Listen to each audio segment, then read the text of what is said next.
Delta's CEO is among the latest to give in to the left, issuing a memo Wednesday after receiving backlash for a statement he had sent out late last week with regards to Georgia's Election Integrity Act, after saying on Friday that the bill was, quote, improved considerably during the legislative process, end quote. He went on to state yesterday that the bill is unacceptable and does not match Delta's values. That after getting pushback from the left. His issue, in part, big issue, was the fact that the election reform package requires a voter ID, a photo ID, to vote. I guess he missed the irony there that you have to have a photo ID to get on a plane.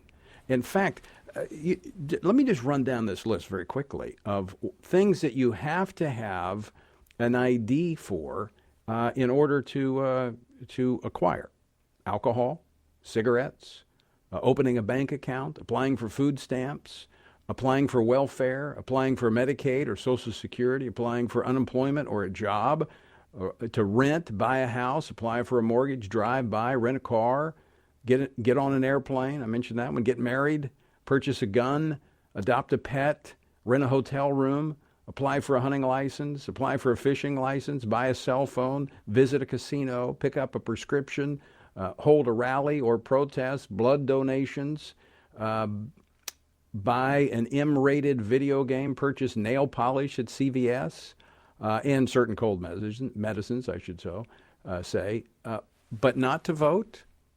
What's the deal here? We did that in Louisiana about 20-some years ago, and guess what? It almost eliminated the fraud that was taking place. Is that what they're concerned about? Well, joining me now to talk more about this, to respond to what the critics are saying, is Georgia State Representative Todd Jones. Representative Jones, welcome to the program. Hey, thank you so much.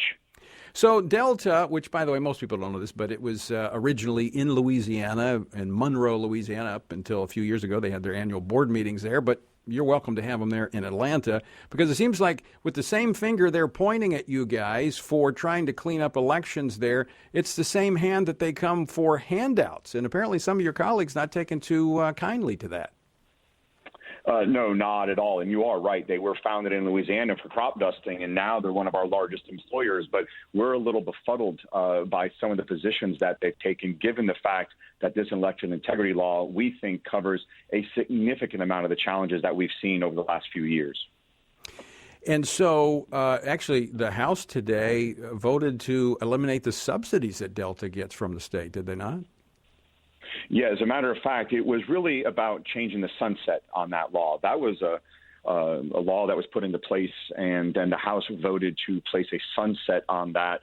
But we sine-died, or we adjourned sine-died for the last day of session last night around 12:30, and so that won't be brought up again until, unfortunately, 2022. So let me ask you this. Were you surprised by the comments of Delta CEO about the election reform law? Yeah, absolutely. I expect someone in that position, the CEO of a Fortune 500 company, someone who we believe would absolutely be informed before making an uninformed opinion, to say things like we were disenfranchising a majority of his black employees. That's just not the case. We're proud to say that Georgia is one of the cradles of civil rights law in our country. And when you think about across our state, we have a high percentage of African Americans. And when you look at the law and you look at what we tried to do, we absolutely looked to empower not just African Americans, but all Georgia citizens to ensure they can get to the polls easily, but also know that their ballot would be secure. Now, I had your governor on earlier this week talking about the bill, and one thing in particular he was talking about was the President Biden saying you can't even give water, that this is an atrocity. I want to play a short clip here from the President advancing that same false statement again yesterday. So, Mr. President, what do you think about the possibility that baseball decides to move their All-Star game out of Atlanta because of this political issue? I think today's professional athletes are acting incredibly responsibly.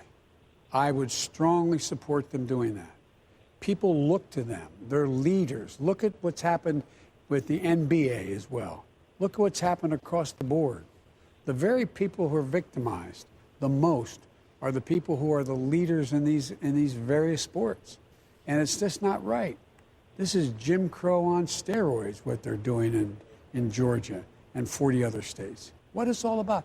Imagine passing a law saying you cannot provide water. So, Representative Jones, what do you say to that? There are so many comments or so many things I want to say. The president's off base. First and foremost, I'll offer to every Atlanta Brave player or any professional athlete a sit down with me and Chairman Fleming, who is the primary author of this bill, and we'll walk them through the bill. And I'm convinced that they would, after that walkthrough, realize this is a much better bill. This is a bill that made Georgia better. In terms of the president's flippant comments about water, shame on him. Shame on his staff. I expect the office of the presidency to be informed, and I expect them to be a leader of our country, no matter what party they're from.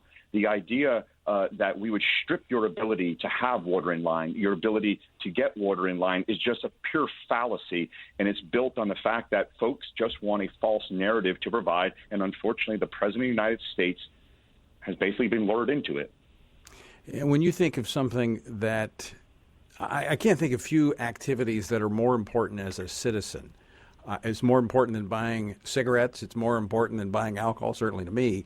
But, you know, getting on an airplane, which I do all the time, and I'm always having to put forward my ID. But to me, the sacred right to vote is something that should be protected. And I commend you and your colleagues in Georgia for taking this stand. Well, thank you. We sure do appreciate it. And just one last thing. We put this ID requirement in, but we also made it where every Georgia ID is free, and we appropriated money to ensure that people would get a reach out and get transportation if they needed it to make sure they could get that ID. So that's normally lost in the conversation. Well, yeah, I didn't hear the president talking about that. And no, I venture to say he won't, because it doesn't fit their narrative. Representative Todd Jones, thanks so much for joining us. Keep up the great work there in Georgia.